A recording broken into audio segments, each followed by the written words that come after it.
அனைவருக்கும் வணக்கம். கஸ்டமர் இப்போ 2 புடவை கொடுத்துட்டு பாருங்கள், இந்த 2 புடவைக்குமே பப் ஸ்லீவ் கேட்டிருந்தாங்க.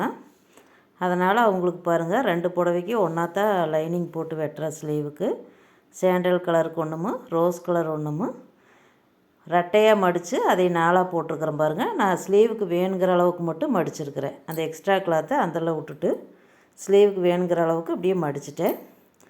இப்போ 2 ஸ்லீவும் ஒன்றா போட்டு தான் பப்பு எப்படி வெட்டுறது அப்படிங்கிறது உங்களுக்கு இந்த வீடியோவில் காமிக்கிறேன். இப்போ கை மட்டும்தான் வெட்டி தைச்சி காமிக்கிறேன் இந்த வீடியோவில். இப்போ கீழே எப்பவும் போல் லைனிங்கு மெயின் கிளாத் இணைக்கிறதுக்கு 1/2 இன்ச்சு இப்படி கோடு போட்டுக்கலாம். இப்போ ஸ்லீவோட லென்த்து 8.5 இன்ச்சு. கொஞ்சம் வளர்த்தி கையாக தான் அவங்க கேட்டிருந்தாங்க. நார்மலாக 6 இன்ச்சு வைக்கிறது, இப்போ மறுபடியும் 2.5 இன்ச்சு சேர்த்து 8.5 இன்ச்சுக்கு வச்சுருக்கு. பாருங்கள், 8.5 இன்ச்சுக்கு நான் ஸ்லீவ் லென்த்து மார்க் பண்ணியிருக்கிறேன். இப்போ அதுக்கு மேலே ஒரு கோடு போட்டுக்கலாம். இப்போ அதிலிருந்து நாம் எப்பவும் போல் கை கேப் குறிப்போம் இல்லைங்க, அதுக்கு 3.5 இன்ச்சு அந்த வளைவோட கேப்புக்கு 3.5 இன்ச்சுக்கு இப்படி மார்க் பண்ணி அதையும் ஒரு கோடு போட்டுக்கலாம். 3.5 இன்ச்சு மேலே அந்த 8.5 இன்ச்சிலிருந்து 3.5 இன்ச்சுக்கு இப்படி குறித்து அதையும் ஒரு கோடு போட்டாச்சு. Length 8.5 inch. இப்போ இதை நாம் வளைவு எடுத்துக்கணும். வளைவு எடுக்கிறதுக்கு மேலே 1.5 இன்ச்சுக்கு விட்ருக்குறேன். கையோட அகலம் 7 இன்ச்சு. 7 இன்ச்சுக்கு இங்கே மார்க் பண்ணிக்கலாம். மேலே ஒரு 1.5 இன்ச்சுக்கு குறித்து அதிலிருந்து நாம் இந்த ஸ்கேல் வச்சு வளைவாக இப்படி கரெக்டாக கைக்கு இப்படி வளைவு போட்டுக்கலாம். இப்போ கை லூஸ் அவங்களுக்கு 5 இன்ச்சு. அதுபோக 1.5 இன்ச்சு தையலுக்கு. இப்போ இது எல்லாம் இணைச்சிக்கலாம். இது நார்மலாக ஒரு ஸ்லீவு, கொஞ்சம் லாங் ஸ்லீவாக கேட்குறவங்களுக்கு இந்த அளவு நார்மலான அளவு. இப்போ இது எப்பவும் போல் நார்மல் கை இப்படி தான் வெட்டுவோம். இனி பஃப் எப்படி வெட்டுறோம் அப்படின்னா, மேலே பாருங்கள், நம்ம நார்மல் கைக்கு மேலே 3.5 இன்ச்சு மார்க் பண்ணுறேன். 3.5 இன்ச்சு. அதே மாதிரி இந்த லைமும் 3.5 இன்ச்சு. 3.5 இன்ச்சு 3.5 இன்ச்சுக்கு அப்படியே ஒரு பாக்ஸு சதுரமாட்டம் ஒரு பாக்ஸ் போட்டுக்கலாம். இப்போ 4 சைடு 3.5 இன்ச்சு வர்ற மாதிரி இப்படி பாக்ஸ் போட்டுக்கலாம். நம்ம கை வெட்டினதுக்கப்புறம் மேலே 3.5 இன்ச்சுக்கு இப்படி மார்க் பண்ணி பாக்ஸ் போட்டாச்சு. இப்போ அந்த கார்னர்லேருந்து ஒரு 3/4 இன்ச்சு இப்படி குறித்து 3/4 இன்ச்சு மட்டும் குறித்து அதில் இப்படி நம்ம வளைவு போட்டுக்கலாம். இதுதான் நம்மளுக்கு மேலே பஃபுக்கு அந்த 3.5 இன்ச்சு மேலே பஃபுக்கு. இப்போ அதை அதிலிருந்து அப்படியே கொஞ்சம் லைட்டாக இப்படி நம்ம ஏற்கனவே வளைவு போட்டிருக்கிறோமில்லங்க, அதுக்கு கொண்டு வந்துக்கணும். அதிலிருந்து அப்படியே லைட்டாக அந்த ஸ்கேல் வச்சு கூட, ஆம்கோல் ஸ்கேல் வச்சு கூட அப்படியே அழுங்காத அப்படியே வளைவு இப்படி போட்டுக்கலாம். இவ்வளோதாங்க. மேலே பஃபுக்கு 3.5 இன்ச்சு 3.5 இன்ச்சு மார்க் பண்ணி சதுரமாட்டோம். நம்மளுக்கு எந்த சைஸ் வேணுமோ 2.5 இன்ச்சு கூட குறிக்கலாம். அது இன்னும் கொஞ்சம் கம்மியாக தெரியும். இவங்க கொஞ்சம் தூக்கலாக கேட்டிருந்தாங்க. இப்போ 3.5 இன்ச்சுக்கு மார்க் பண்ணி இப்போ இதையே கட் பண்ணிக்கலாம். 2 ப்ளவுஸும் ஒன்றா போட்டு கட் பண்ணியாச்சு. இப்போ நம்ம அந்த கட் மார்க்குக்கு இப்போ நம்ம கை ஜாயின் பண்ணுவோம்லங்க, அதுக்கு ஒரு கட் மார்க் போட்டுக்கலாம். 2 ஸ்லீவுக்கும் இப்படி ஒவ்வொரு கட் மார்க் கொடுத்துக்கலாம். இனி இதையும் நாம் மெயின் கிளாத்தில் போட்டு 2 ஸ்லீவையும் 2 லைனிங்கையும் போட்டு வெட்டிக்கலாம். இப்போ இந்த ரோஸ் கலருக்கு இப்படி போட்டு மெயின் கிளாத்துக்கு வெட்டிக்கலாம். மெயின் கிளாத்தில் எப்போவுமே ஒரு இன்ச்சு சேர்த்து தான் நம்ம வெட்டிக்கணும். எப்போவுமே நம்ம லைனிங்கு மெயின் கிளாத்தை இணைச்சிட்டு அந்த தேவையில்லாத துணியை வெட்டிக்கலாம். இப்போ 2 ப்ளவுஸுக்கு அதே மாதிரி இந்த ப்ளவுஸுக்கு கொஞ்சம் அகலம் கம்மியாக இருக்கிறனால சைடில் கொஞ்சம் நாம் ஜாயிண்ட் கொடுக்கணும். மெயின் கிளாத்தில் சைடில் ஜாயிண்ட் கொடுத்துக்கணும். இப்போ 2 இதுவும் வெட்டியாச்சு. இனி தைச்சிக்கலாங்க.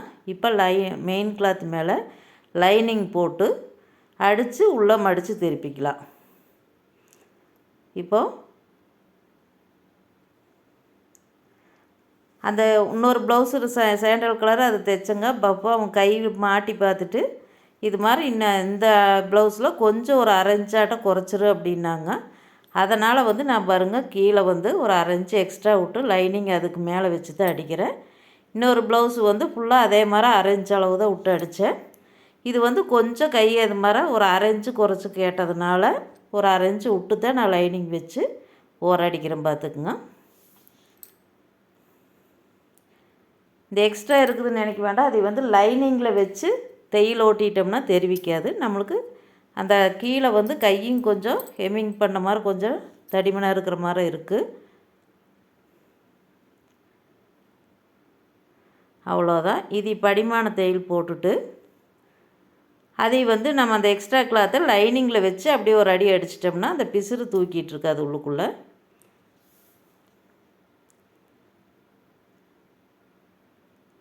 படிமான தையல் போட்டுட்டு மறுபடியும் மேலே மடித்து அடிச்சுக்கலாம்.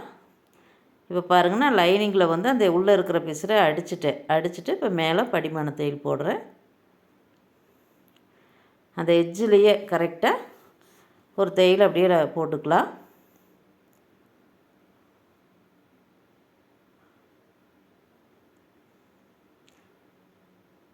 மறுபடியும் சொல்கிறேன், இது ஸ்லீவ் வந்து கட்டிங்கு அண்டு ஸ்டிச்சிங் வீடியோ மட்டும்தான். இந்த ஸ்லீவ் இணைச்சி அடுத்த வீடியோவில் ப்ளவுஸ் வீடியோ போடுறேன். அதில் இந்த ஸ்லீவ் இணைச்சி உங்களுக்கு எப்படின்னு காமிக்கிறேன். இப்போ 2 ஸ்லீவையுமே இப்படி ஓரத்தில் தையல் போட்டுக்கலாம்.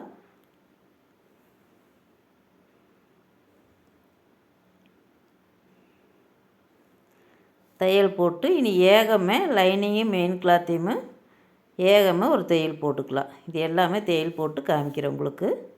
இப்போ பாருங்கள், எல்லாம் தையல் போட்டாச்சு, பிசுரெல்லாம் வெட்டிட்டேன். இனி சரி பாதியாக மடித்து அந்த சென்டரில் ஒரு கட் மார்க் போட்டுக்கலாம். கட் மார்க் போட்டு நம்ம 3.5 இன்ச்சு குறிச்சோமுல்லங்க, அந்த 3.5 இன்ச்சை கிராஸாக வச்சு அந்த கட் மார்க்கிலிருந்து கரெக்டாக 3.5 இன்ச்சு இப்படி கிராஸாக வச்சு அதுக்கு நேராக ஒரு மார்க் பண்ணிக்கலாம்.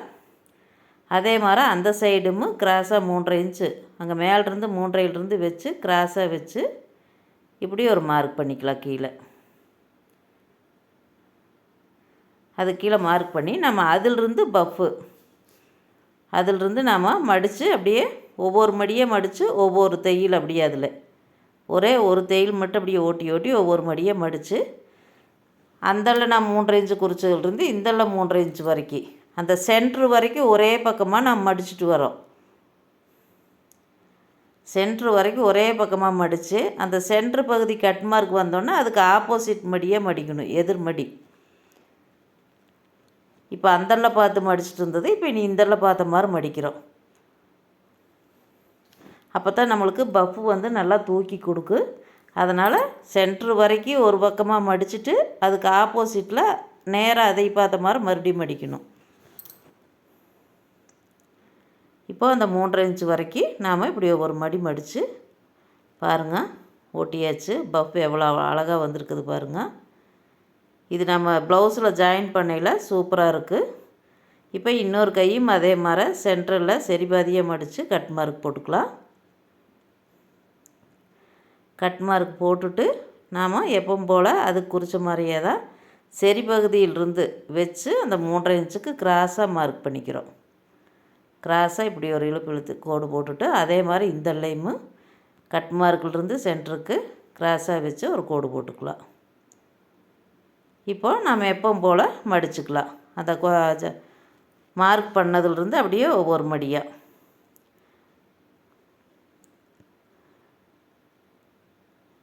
ஒவ்வொரு மடியே மடித்து கரெக்டாக ஒவ்வொரு தையல் அது மேலே ஓட்டிட்டு கட் மார்க் வரைக்கும் கரெக்டாக ஒரே திசையில் மடிச்சுட்டு வரோம்.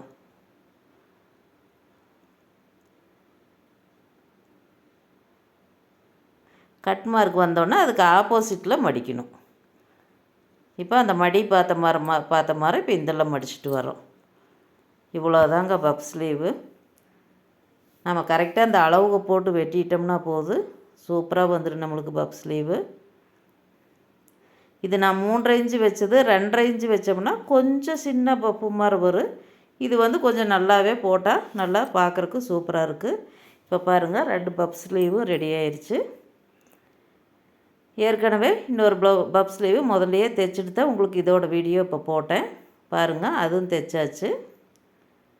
இது எல்லாம் வந்து அடுத்த வீடியோவில் ப்ளவுஸோட வீடியோவில் வந்து இதை இணைச்சிட்டு உங்களுக்கு எப்படிங்கிறது அதை காமிக்கிறேன். இப்போ கஸ்டமரோட கையில் மாட்டின மாதிரி மட்டும் சும்மா அப்படியே போட்டு அவங்க ஒரு ஃபோட்டோவை எடுத்துகிட்டு இருந்தாங்க. அது இதில் வச்சுருக்கிற தம்ப்நெயிலையும் வச்சேன். இப்போ பாருங்கள், அவங்க சுடிதாருக்கு மேலே தான் இந்த கையை மாட்டின மாதிரி மாட்டியிருக்கிறாங்க. சூப்பராக இருக்குதுன்னு சொன்னாங்க. வீடியோ பிடிச்சிருந்தா மறக்காத சப்ஸ்கிரைப் பண்ணுங்கள், கமெண்ட் பண்ணுங்கள். நன்றி, வணக்கம்.